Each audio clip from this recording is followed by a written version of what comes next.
sejam todos muito bem-vindos ao Cultura Geral. É sempre um prazer fazer o Cultura Geral aqui na TV Banqueta e na Rádio Cultura de Curitiba. Começando a temporada, de fato, 2026 aqui nos estúdios, né? A temporada já começou nas redes sociais aí, também começou com os programas virtuais, né? Mas, de fato, começando 2026 é com esse programa super especial e a gente não poderia deixar de dar as boas-vindas a todos vocês que estão nos assistindo pela primeira vez, aquelas pessoas que nos acompanham há tanto tempo, né? Há mais de 10 anos aqui no Cultura Geral, na TV Banqueta e na Rádio Cultura de Curitiba, e viemos também do rádio, né? Que é muito importante, a Rádio 87.9 de Nova Lima. Então, para todos nós é uma honra imensa, né, estar nesse canal de comunicação, nos canais de comunicação, a TV Banqueta, a Rádio Cultura de Curitiba, pelo sinal da Claro, em Nova Lima, na micro-região de Nova Lima e também na região metropolitana através do canal 6 da NET, claro. Bom, hoje a gente vai tratar de um programa, de um processo que chama superendividamento. A gente precisa entender como é que esse sistema que funciona através dos empréstimos consignados, dos empréstimos bancários, dos contratos que as pessoas vão fazendo, né? Quase que um contrato aleatório, que só vê o que vai pagar, como é que vai pagar, quanto que vai dar a prestação, se encaixa no orçamento dela, sem observar qual é a prestação de juros, né, que ela vai ter, ali a contraprestação remuneratória de juros que ele vai ter. Então, muito bacana essa pauta. É óbvio, né, que a gente tem que fazer aqui esse recorte. A gente está trazendo aqui o escritório do grande amigo meu, do Lucas Alvarenga, que começou junto comigo no programa através do rádio. Então, começar a temporada de 2026 não poderia ser de outra forma, como, né, de uma certa forma também, comemorar esses 10 anos, né, que a gente encerra essas comemorações em julho de 2026.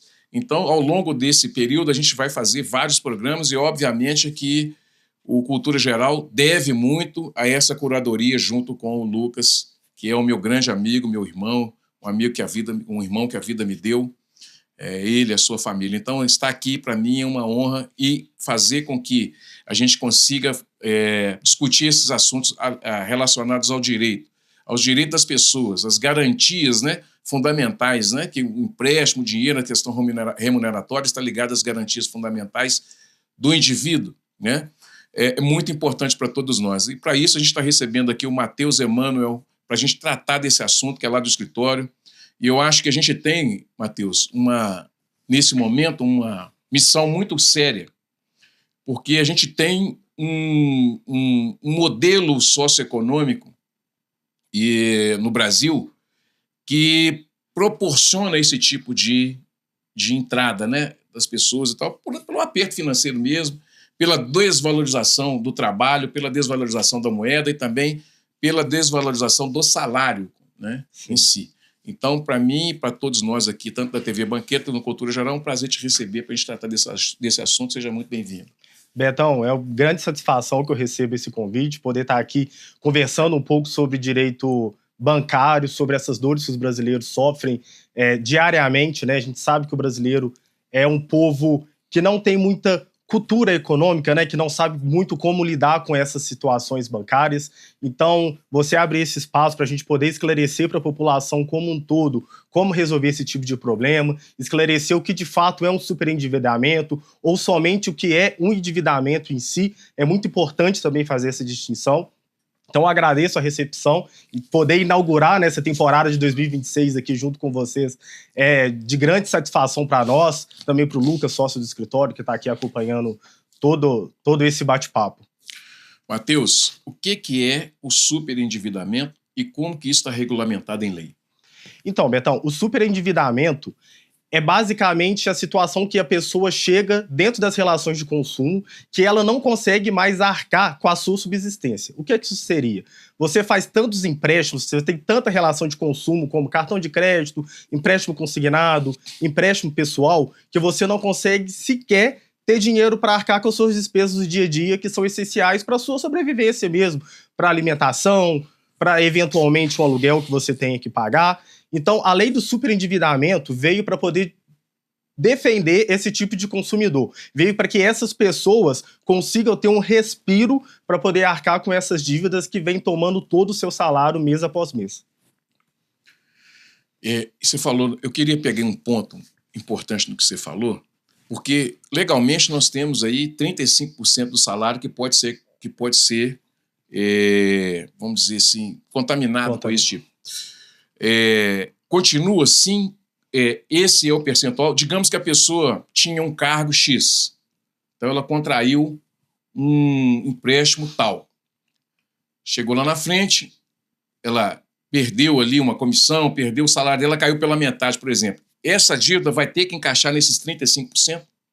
Então, o que acontece hoje é que existe uma base legal de que a dívida não pode ultrapassar 35% do comprometimento da renda da pessoa. Então, se uma pessoa eventualmente venha a receber menos, essa pessoa pode se enquadrar, sim, dentro da lei do superendividamento. É claro que cada caso a gente precisa analisar, e a lei do superendividamento não é diretamente algo relacionado a pessoas, vamos dizer assim, de baixa renda.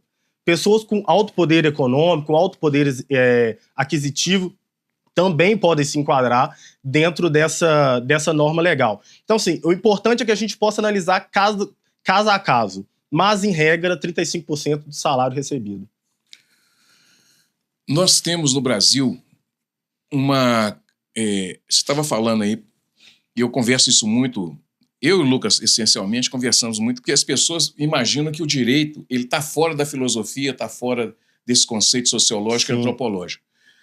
E nós já discutimos várias vezes isso, que a gente sai de um modelo que a gente vive, um modelo mais protestante, um modelo mais eurocêntrico, e entra dentro do modelo mais protestante, né? Que é o que traz essa coisa da mais-valia, que traz essa coisa assim, do você vale o que você tem. E com isso você vai criando outros desejos, vamos dizer assim, que é o que o homem, por aquilo que o homem é movido. Então, o consumo de ter a melhor casa, a melhor roupa, o melhor carro, né? Isso tudo vai trazendo o sujeito para uma realidade que, às vezes, ele não tem base econômica para poder sustentar. E a gente tem também já pensamentos e temos estudos também que isso pode ser discutido porque é uma indução do sujeito àquele modelo consumista, aquele modelo de consumo. Como que a gente entende isso, né, numa sociedade em que o apelo pelo consumo está o tempo todo e o sujeito realmente ele não tem, às vezes, como acompanhar esse movimento social e esse movimento cultural, né? Perfeito. A gente vive em um país que, infelizmente, o ter vale muito mais do que o ser, né? Então, é uma balança que realmente precisa ser equilibrada, que a gente precisa, de fato, entender quais são nossos limites, até onde podemos chegar, até onde podemos gastar e o que pode ser feito. Mas no Brasil, infelizmente, nós não temos essa cultura de, desde novo, sermos educados de como gastar o dinheiro, de como utilizar os valores que nós recebemos fruto do nosso trabalho. Enfim, essa é uma questão que realmente precisa de um debate mais profundo. O que acontece hoje em dia é que, muitas vezes, nós notamos que as pessoas mais superendividadas do Brasil, de fato, não são as pessoas mais necessitadas. São as pessoas que possuem uma renda alta, pessoas que possuem até mesmo algum tipo de instrução, mas que querem viver de uma aparência que, infelizmente, não consegue sustentar para manter um padrão social que, infelizmente, a gente sabe que a sociedade meio que impõe dentro do Brasil. Então, a lei do superendividamento, ela vem justamente para que a gente consiga dar esse respiro à população e às pessoas que, de fato, têm essa necessidade de readequar a sua vida financeira. É uma lei que possui, por exemplo, premissas de parcelamento dessas dívidas em 60 prestações, até 5 anos, que possui possibilidade de carência para início de pagamento. Então, se enquadra de uma forma geral em toda a classe econômica, em todo o status social. Não é uma coisa que é nichada, não é uma coisa que a gente tem que enxergar como algo que só cabe para uma pessoa ou para uma classe brasileira de uma forma geral. A gente está vivendo esse momento de insegurança, né? Econômica, de poder econômico, essas coisas todas. E também política, né? A gente vê que isso aqui está muito polarizado. E isso acaba impactando na vida do indivíduo. Como que a pessoa que se sente prejudicada por juros, às vezes ela nem tem noção que ela está sendo extorquida, vamos dizer assim, que talvez seja a palavra até correta, por alguma instituição financeira, e às vezes ela está ali apertada e tal, e ela pode ter uma solução. Como que ela tem que agir, o que ela precisa fazer para ela poder achar um caminho mais tranquilo para ela poder arcar com esse compromisso, que ela precisa arcar com o compromisso, porque o contrato ele precisa ser cumprido, né? Mas também você não precisa de dar os seus olhos nem seu rim para cumprir o compromisso. Sim, exatamente. A lei do superendividamento até traz que os contratos de consumo têm que ter sido feitos de boa fé. Então não adianta a pessoa sair fazendo um monte de contrato de má fé, achando que essa lei vai resolver o problema. Claro que isso é algo muito subjetivo e que muitas vezes fica difícil no judiciário se comprovar uma má fé ou não em uma contratação de um empréstimo, uma contratação de um cartão de crédito, mas isso passa também muito pelo sistema financeiro. O que é que os bancos muitas vezes fazem? Os bancos buscam formas de ganhar dinheiro. Então, muitas vezes, uma pessoa que precisa de um crédito rápido, não é oferecido a ela a melhor forma de conseguir esse crédito. Então, por exemplo, um aposentado que precisa de R$5.000 para pagar uma dívida. Vai ao banco, apresenta a situação, informa quanto ele precisa. O banco, de uma forma até mesmo maliciosa, imputa esse aposentado algo que é mais vantajoso para o banco e menos vantajoso para o consumidor, o que é vedado pelo Código de Defesa do Consumidor. Então, são várias relações que precisam ser analisadas de forma cuidadosa, que passa também pelo nosso judiciário, né? A gente vê que o nosso judiciário, às vezes, aplica multas, sanções, indenizações, que são irrisórias pelo tanto que o banco fatura anualmente. A gente falei de bilhões faturados pelo sistema bancário financeiro. Então, até mesmo essa falta de sanção traz ao banco uma forma de respiro para que ele continue aplicando essas coisas, porque é mais vantajosa. Então, às vezes, ir para o judiciário, muitas vezes, é mais vantajoso para o banco. Então, além de tudo, é algo que a gente precisa de uma educação financeira e parte muito também desse princípio político, né? Os nossos governantes, as pessoas que detêm esse poder de modificar leis, de editar leis, de apresentar propostas que de fato defendem os consumidores, precisam olhar com mais carinho para essa situação, né? Porque o nosso país está ficando doente, as pessoas têm cada vez mais essa ânsia por conseguir coisas, pelo que vê às vezes em redes sociais de influenciadores, a gente vê às vezes pessoas que querem a todo custo conquistar uma coisa, falam assim, fulana de tal, influenciadora, tá vendendo uma coisa, eu preciso ter isso para me sentir incluído em algum grupo social, em algum grupo de relacionamento. Então é basicamente educação financeira, é basicamente escolher as pessoas que representam a gente também, que possam dar esse auxílio, e recorrer a advogados especialistas que também possam te orientar, que possam olhar questões implícitas dentro do contrato, se foi apresentada a melhor oferta ou não ao consumidor. Existe uma cultura de juros altos no Brasil pelos bancos, pelas taxas, as tarifas, né? Infelizmente. O banco busca a todo momento lucrar em cima de absolutamente tudo. Não só em cima dessas taxas abusivas, que hoje a gente usa como média para poder saber se essa taxa é abusiva ou não, o Banco Central, mas também taxas de seguro, taxas de seguro prestamista e outras coisas que ficam embutidas que muitas vezes o consumidor sequer sabe do que se trata. Então, a análise de um contrato, a análise do superendividamento, a análise das coisas que o consumidor paga, que deixa ele nessa situação de vulnerabilidade, vai muito além de simplesmente os juros que estão ali pactuados naquele contrato. Tem outras cláusulas, outras coisas que precisam ser analisadas com calma. Queria partir um pouquinho, assim, até para a gente sair um pouquinho da aplicação, né, metódica da lei. Você percebe um sofrimento mental muito grande assim, nas pessoas que te procuram assim, para resolver tem procurado no escritório, né, para resolver esses problemas? Olha, dizem que o mal do século é a depressão, né? E muitas vezes a gente nota que essa angústia, que esse estado mental, que essa situação que as pessoas estão vivendo atualmente vem muito por problemas financeiros. A gente sabe que tem famílias que não têm condições de arcar com os compromissos do filho, que não têm condições de colocar comida na mesa de casa, que não tem condições de pagar uma água, de pagar uma luz, de pagar o essencial mesmo pro dia a dia, para a sua sobrevivência. Então isso vai trazendo uma angústia muito grande e vai fazer com que essas pessoas procurem uma forma de sair dessa situação que nem sempre é a melhor forma, né? Que nem sempre é a forma mais plausível, vamos dizer assim. E o banco, a gente nota muito, principalmente em pessoas que procuram a gente no escritório, é que o banco é amigo daquele que não está passando por aperto financeiro.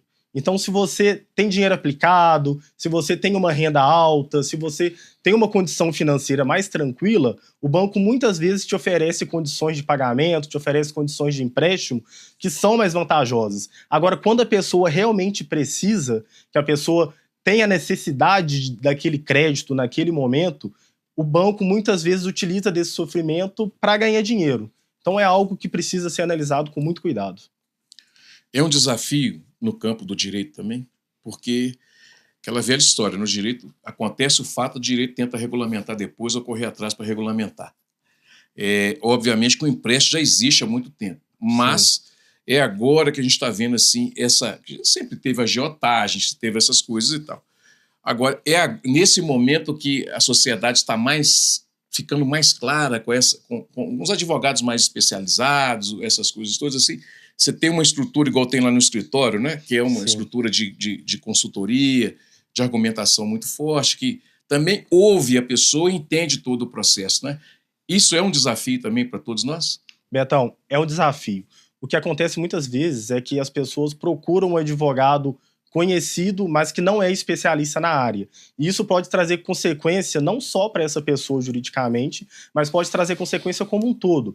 Por exemplo, um advogado que é especialista em direito penal, que vai atuar na área de direito bancário, muitas vezes ele não tem o conhecimento necessário para poder atuar nessa área de direito bancário, vai usar teses equivocadas, vai usar de leis e de argumentos que não são os mais favoráveis para cada situação, e isso acaba criando um precedente negativo para as pessoas que realmente precisam dessa instituição de atuação que é o direito bancário.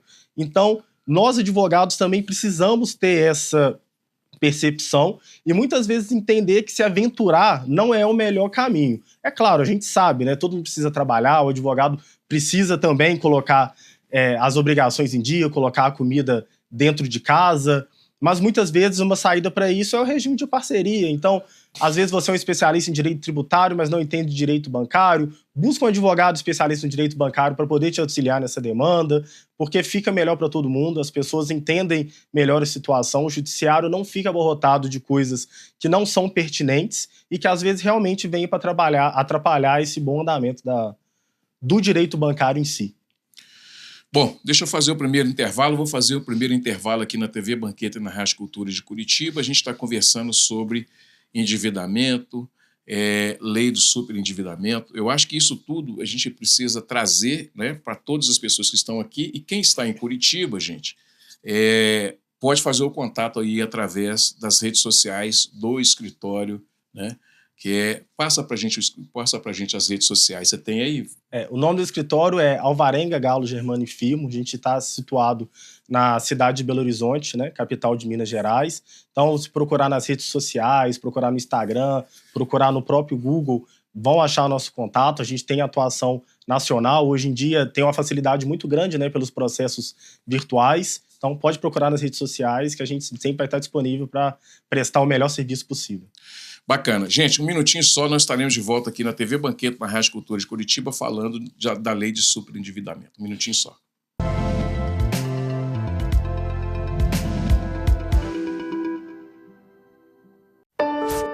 Sonhos cabem no papel, mas podem se tornar realidade. Eles crescem com apoio e investimento no presente. Educação para todos é o que inspira a LBV a buscar um futuro melhor para milhares de crianças e adolescentes. Acredite nesses sonhos, apoie suas realizações. Quando a LBV ligar, diga sim!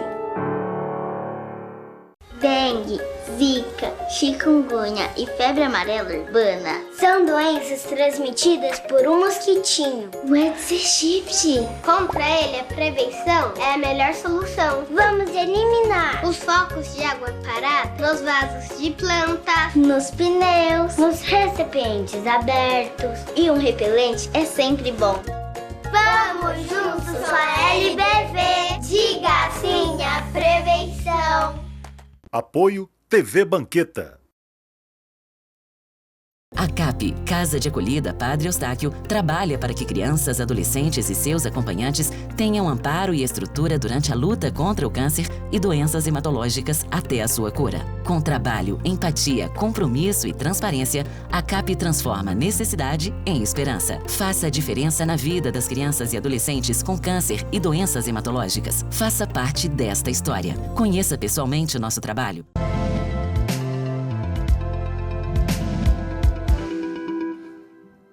Bom, de volta com Cultura Geral aqui na TV Banqueta e na Rádio Cultura de Curitiba. A gente está conversando aqui na abertura da temporada 2026 sobre superendividamento. É um assunto que eu já queria tratar há mais tempo também.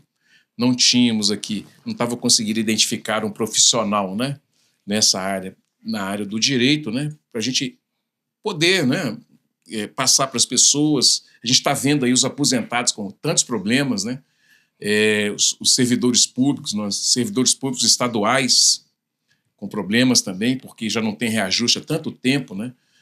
Os policiais, né, que não tem a recomposição da inflação, os policiais aqui de Minas Gerais. Pensar tudo isso, pensar também nesse superendividamento, é pensar na saúde mental, na saúde das pessoas, né? Entender que o sujeito tem família, ele precisa comer, ele precisa, né, precisa vestir, ele precisa colocar o filho numa boa escola, bons materiais, né, fazer uma programação para o seu filho, uma faculdade, para a pessoa mesmo, né, fazer uma viagem, fazer um curso.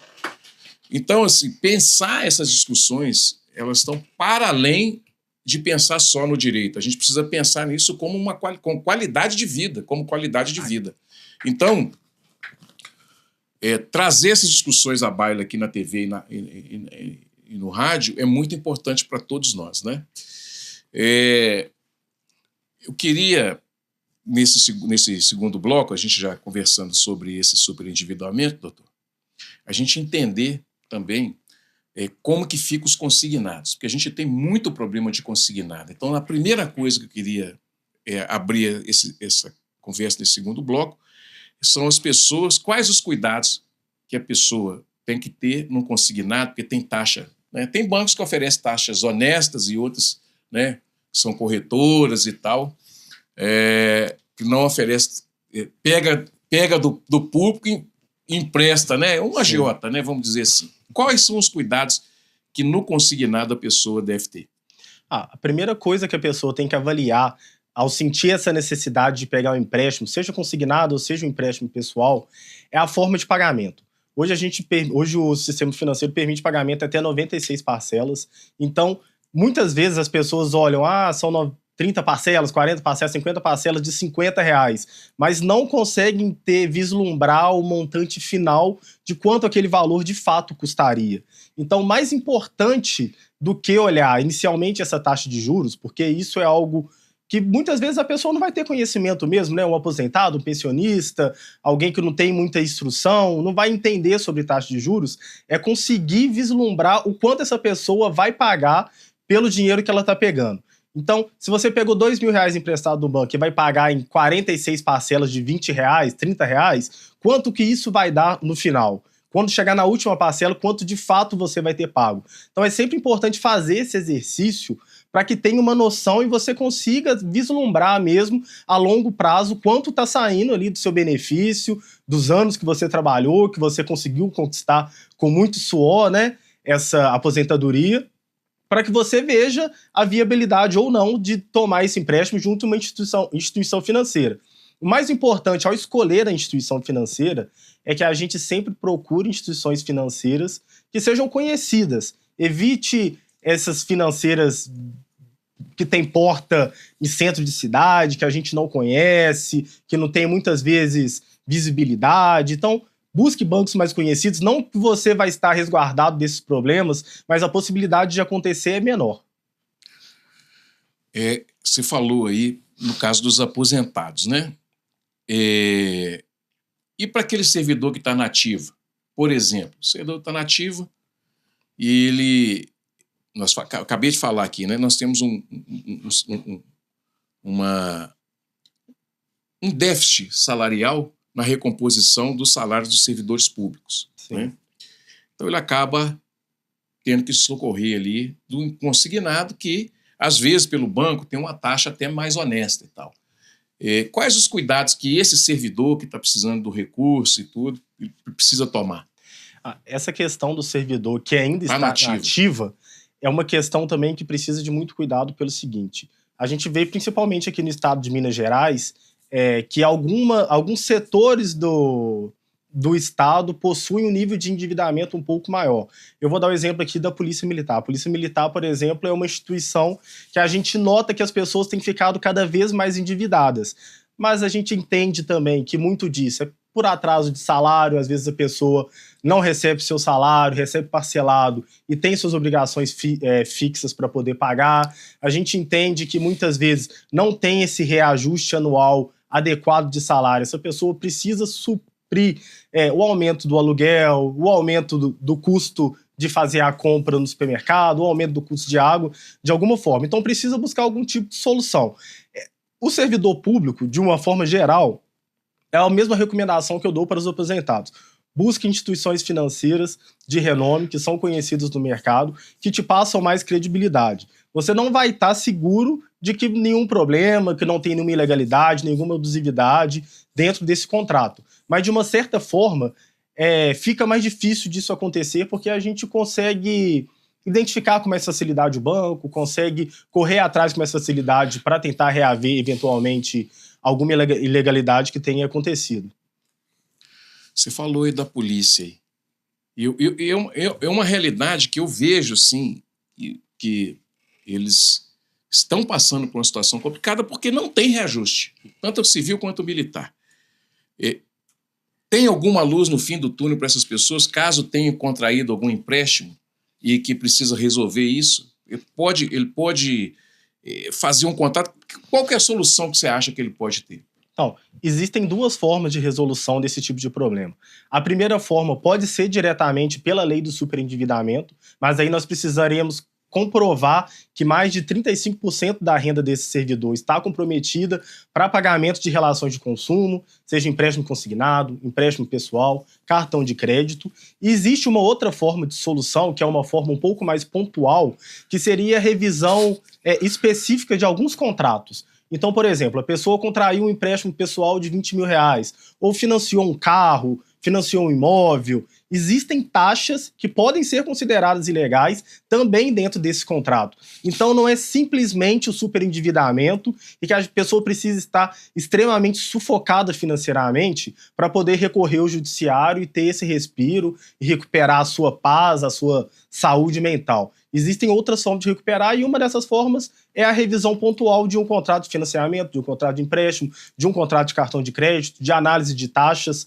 Então, a gente não pode levar essa questão da dívida somente pelo lado do superendividamento. A gente precisa analisar isso como um todo, porque também existem outras saídas. Isso... Você tem mais ou menos qual é o percentual das pessoas no Brasil que está vivendo essa situação? Assim, você tem 10%, 20% e tal, assim. Porque às vezes a pessoa... Por que eu estou fazendo essa pergunta?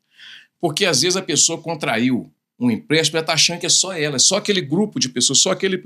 Mas não, tem um volume muito grande no Brasil que está envolvido com isso. Por isso que vem a lei do superendividamento. Estou errado ou estou certo? Não, aí sozinho mal também. É basicamente isso mesmo, Betão. Eu não sei te falar com precisão qual o percentual da população brasileira que hoje se encontra superendividada, mas recentemente saiu uma notícia que cada pessoa possui até 5 vínculos bancários. Então, por exemplo, uma pessoa às vezes tem um financiamento em um banco, possui uma conta corrente em outro banco, possui um cartão de crédito em outro banco, e isso faz com que ela tenha vários relacionamentos com bancos e que não necessariamente ela tenha um problema com só um banco. Pode ser que ela esteja vivenciando problema com vários bancos. Então isso é muito importante deixar claro também para a população, que às vezes o problema não é específico com o banco X ou com o banco Y ou com um público restrito, né? Nós citamos aqui, por exemplo, a Polícia Militar, mas não é só a Polícia Militar. É importante que a pessoa analise como um todo. As pessoas hoje, em média, possuem relacionamento com 5 instituições financeiras. Então, assim, pode ser que você tenha problema com essas 5 instituições financeiras. Então, precisa ser analisado caso a caso. Queria te fazer uma pergunta, e aí, pegando os aposentados de novo, pegando aí a vibe que está rodando aí, que é a CPI do INSS. E aí, eu vou pegar como exemplo, tá? A título de exemplo. Mas se alguém tem alguma suspeita de algum desconto que não está autorizado, o que ele deve fazer? Como que ele deve proceder? Betão, a primeira coisa que a pessoa tem que fazer é procurar um advogado especialista em direito bancário. Muitas vezes as pessoas acham que a forma mais fácil de solucionar um problema com o banco é procurando o próprio banco. Mas isso é um grande engano. As pessoas precisam entender que o seu gerente do banco, ele não é seu amigo. O gerente do banco está ali para cumprir a função dele, que é designada pelo chefe dele, que é o banco, que é quem paga o salário dele. Então o gerente... ele tem que cumprir cota, né? Ele tem que cumprir meta, meta, cota, tem que bater meta. Então o gerente não vai te apresentar soluções viáveis para poder resolver seu problema. Cada vez que você procura uma instituição financeira e refinancia uma dívida, seja de cartão de crédito, de empréstimo, um financiamento qualquer, pode ter certeza, seus juros vai estar dobrando, sua dívida vai estar aumentando e você vai estar se sufocando ainda mais nessa situação financeira. Então, a dica primordial que eu dou: procure um advogado especialista em direito bancário. Quando você notar algum desconto indevido, quando você notar alguma taxa que você não reconhece, seja no seu benefício de aposentadoria, seja no contrato que você firmou, seja um seguro que tenha um embutido que você não sabe do que se trata, procure um advogado especialista. Uma das coisas que as pessoas também têm muito medo é pensar: eu vou procurar um advogado e o que eu tenho que fazer? Eu tô quase... Isso aqui é quase que um passo a passo para as pessoas que estão vivendo isso. Porque, às vezes, por exemplo, a pessoa vai procurar um advogado, ter um contrato e tal, ele fala assim: mas não sei se vale a pena, se não vale a pena, se eu vou ter dinheiro para poder pagar a consultoria. Como é que a gente trabalha tudo isso? Então, a primeira coisa que a pessoa precisa fazer nesses casos é juntar todos os documentos que tiver, né? Contrato bancário, descontos no benefício, descontos no salário, o que quer que seja, procurar esse advogado e ver qual é a forma de trabalho dele, né? Existem várias formas de trabalho, várias formas de cobrança. Lá no escritório nós temos uma forma de cobrança que nós permitimos, por exemplo, parcelamento de honorários pelo cartão de crédito, por boleto, por Pix. Então, a nossa conduta como escritório é proteger o consumidor. Nós não gostamos de instituição financeira e não pactuamos com as formas que eles conduzem toda essa situação. Então, vai de escritório para escritório como essa conversa inicial vai ser conduzida. Mas nós, especialmente, lidamos de uma forma muito tranquila e sempre pensamos o melhor para o consumidor. A gente sabe que muitas vezes as pessoas chegam com uma dor muito grande e às vezes precisam ser ouvidas, precisam de um entendimento, precisa de alguém até mesmo que tenha um pouco de paciência, e a gente sempre está à disposição para poder atender todos da melhor forma possível. Porque ninguém procura um advogado para trocar. Quando você vai no escritório com um advogado, você não está indo para tomar só um café. Só um café. Muita gente vai para tomar um café também. Não, o café é só a consequência, né? Porque tem que adoçar a vida de algum jeito, né? Sim, com Mas certeza. o problema está instalado. Agora, nessas questões contratuais, entre a instituição financeira e o sujeito, o indivíduo que vai contrair um empréstimo, vai fazer aquele contrato, a gente estava falando aqui das instituições que já têm um renome, já tem, né, que não vai garantir que a pessoa não tenha nenhum tipo de problema. Mas também dá para ela uma segurança jurídica maior, que ela vai ter, pelo menos, uma garantia ali, se tiver algum litígio, que ela vá poder receber alguma orientação ou até mesmo ressarcimento de algum valor. Existe muita picaretagem nesse ramo, que quando se fala que tem dinheiro no meio, é um problema sério, né? Tem muita picaretagem? Existe muita picaretagem.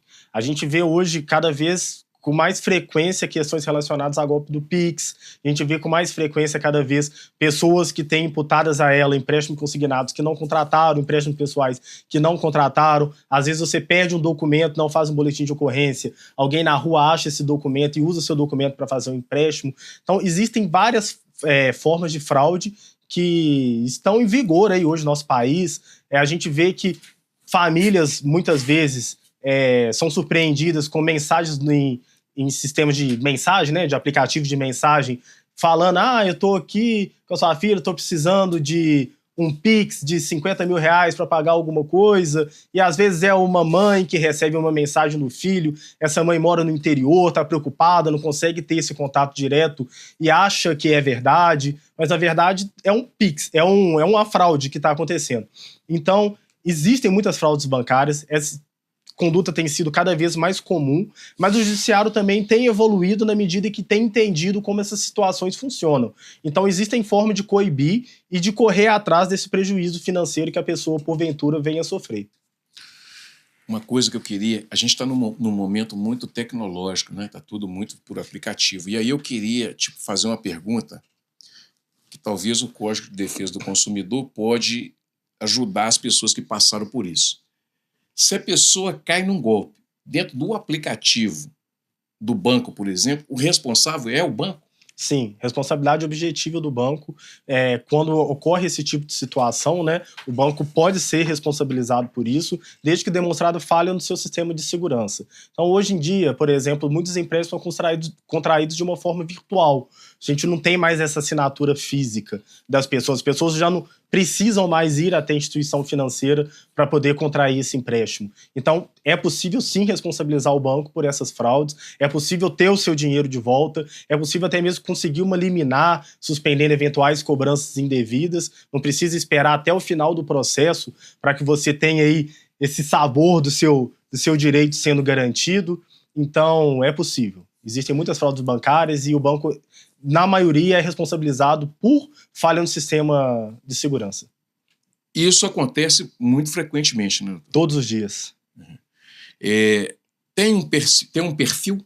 Tem um perfil, se é a pessoa mais velha, a pessoa mais nova, tem um perfil assim, porque a pessoa estar mais nova também não é garantia de nada, ainda mais nos dias de hoje, né? Então, assim, ela não é garantia de nada. Agora, com as pessoas, você até citou um pouco antes, as pessoas que são mais idosas, não tem tanta intimidade ali com a tecnologia, fica mais suscetível a cair nesses golpes, né?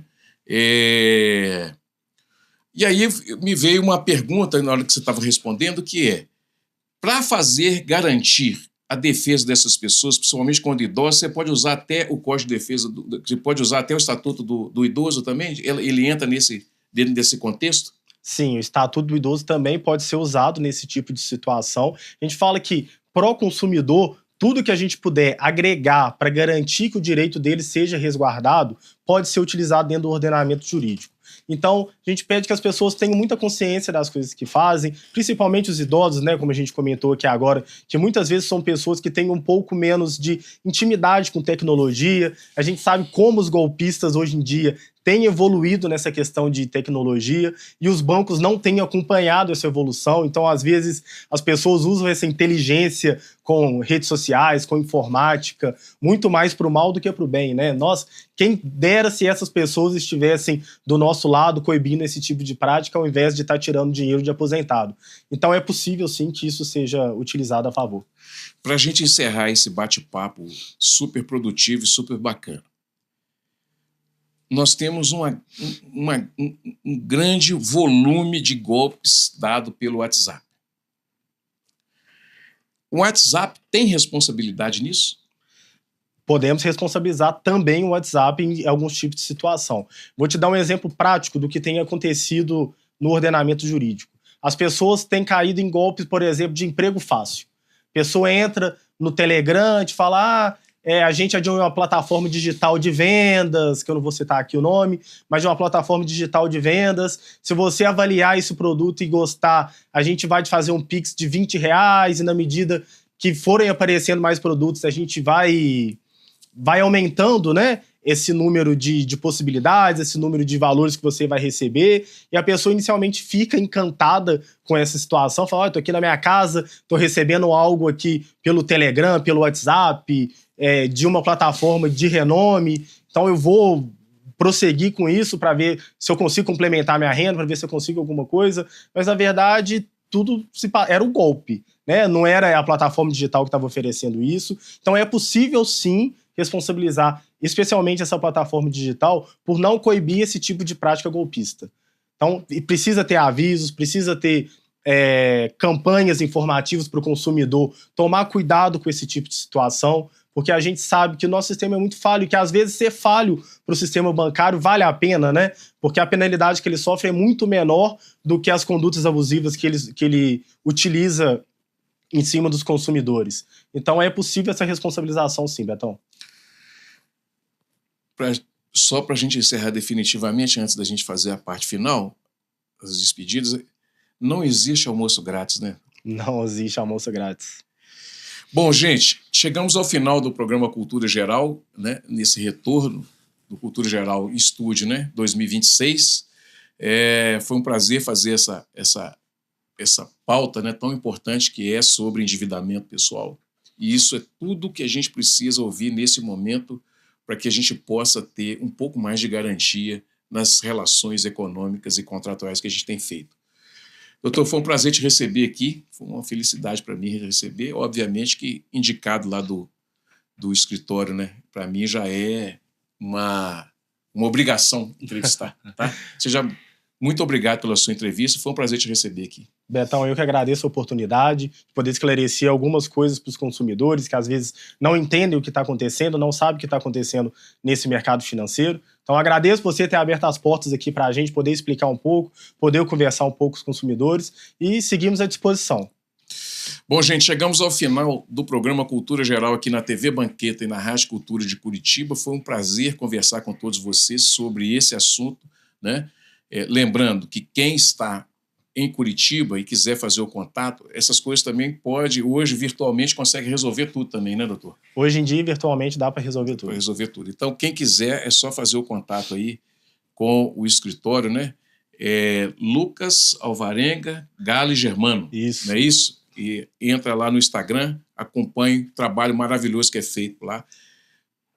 Formei junto com o doutor Lucas, que é o dono do escritório, um humanista de primeira qualidade, uma pessoa que pensa primeiro no bem das pessoas. Um beijo no coração e até amanhã, se Deus quiser, com mais um programa Cultura Geral aqui na TV Banqueta, na Rádio Cultura de Curitiba.